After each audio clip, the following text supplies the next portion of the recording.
Pada suatu sore yang tenang di perpustakaan kampus, di antara rak-rak buku yang menjulang, sekelompok mahasiswa berkumpul.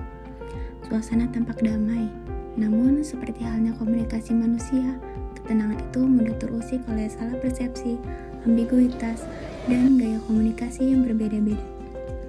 Di tempat yang menuntut keheningan ini, justru terjadi berbagai dinamika komunikasi yang menjadi pelajaran berharga tentang mendengarkan, memahami, dan bekerja sama. Put, tadi Lila bilangnya kumpul di meja tengah jam 2, tapi kok sampai sekarang Manda belum muncul ya? Mungkin dia lagi cari buku atau mungkin dia salah dengar tempat janjian. Loh, ternyata kalian di sini. Bita, kamu bilang tadi kita kumpul di belakang. Aku udah nungguin kalian loh dari tadi. Man, bukannya tadi aku bilang meja tengah ya, bukan rak belakang. Loh, serius? Aku jelas-jelas dengar kalau kamu ngomong di belakang. Makanya aku nunggu di referensi. Man, mungkin karena perpustakaan tadi rame, jadi suara ketimpa noise fisik bisa bikin salah nangkap pesan. Oh, iya juga sih ya. Terus soal referensi, kamu belum kirim ke grup ya, Bit? Soalnya tadi pagi aku cek masih belum ada. Aku udah ngirim kok semalam, coba lihat lagi, mungkin kamu gak lihat.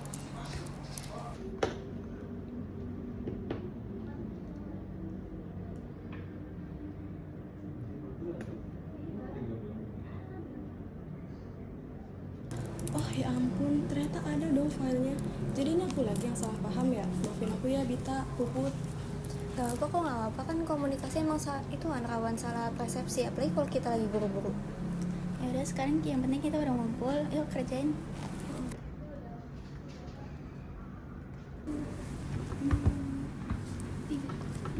Oke guys, kita mulai diskusinya sekarang. Karena besok kita udah presentasikan. Aku mau besok presentasi kita tuh perfect, oke? Kalian mulai fokus ngerjain, ngerti kan?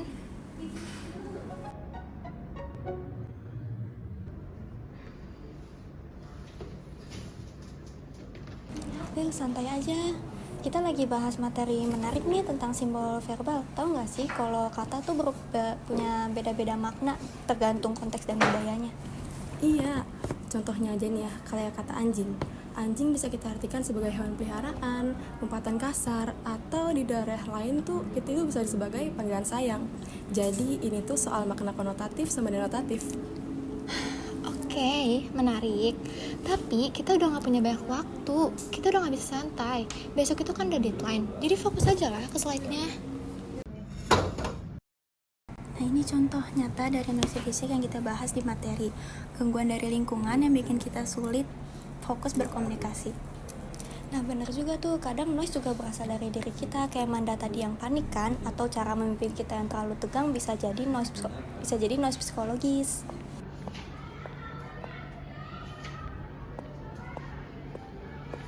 Wah, kalian lagi kerja kelompok di perpustakaan ya? Tempat yang cocok sekali. Tapi sepertinya ada masalah ya di sini. Ada Bu, tadi saya salah persepsi soal tempat janjian kita. Terus saya juga salah paham soal file revisi. Padahal di sini saya yang keliru, tapi saya malah salahin Bita. Itu contoh nyata persepsi interpersonal. Jadi bagaimana pikiran kita menambah makna karena asumsi atau emosi. Makanya kemampuan mendengarkan lebih baik daripada kemampuan berbicara. Bu, proses mendengarkan itu apa aja ya? Kok bisa sampai powerful banget pengaruhnya? Pertanyaan yang bagus. Jadi proses mendengarkan itu bukanlah proses sederhana, ada 5 tahapan. Yang pertama itu mendengar, yaitu proses fisik telinga menangkap suara.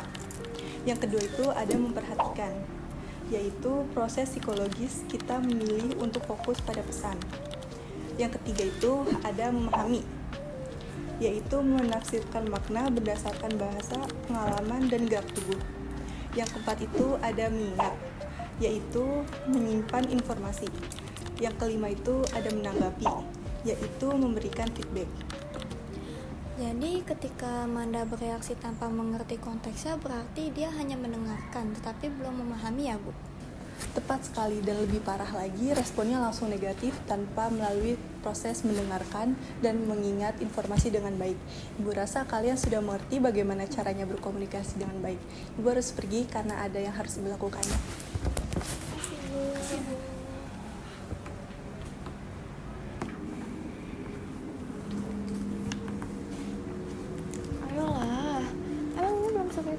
loh kalian. Besok kita udah presentasi tahu. Kan tugas kayak gini doang. Masa lama sih ngerjainnya? Harusnya kan kita cuma tinggal ngumpulin poin-poin terus bikin slide. Ayolah. Lila, cara kamu memimpin kami terlalu mengontrol kami, ngerasa jadi tegang dan sulit konsentrasi. Kami butuh komunikasi yang suportif, bukan tekanan terus-menerus. Aku cuma mau hasilnya besok itu maksimal. Maaf ya, ternyata aku malah menekan kalian. Gak apa-apa Lila, kita paham kok kamu panik emang karena deadline kita yang mepet.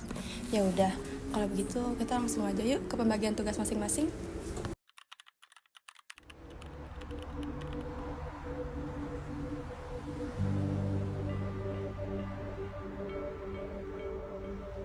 Guys, hari ini aku belajar banyak loh. Ternyata miskomunikasi itu terjadi bukan cuma kitanya yang kurang pintar, tapi kita juga tidak mendengar dengan baik. Dan begitulah di tengah heningnya perpustakaan, mereka menemukan makna komunikasi yang sebenarnya, dari salah persepsi hingga gaya kepemimpinan yang menekan, dari noise fisik hingga noise psikologis. Semuanya menjadi pengalaman yang nyata yang membentuk pemahaman baru. Mereka belajar bahwa komunikasi bukan sekedar berbicara, melainkan kemampuan mendengarkan, memahami, dan merespon dengan hati. Di tempat yang penuh keheningan ini, justru dialog-dialog kecil menjadi guru terbaik. Pada akhirnya, mereka tidak hanya menyelesaikan tugas, tetapi juga menemukan cara untuk saling mendukung dalam kerja kelompok.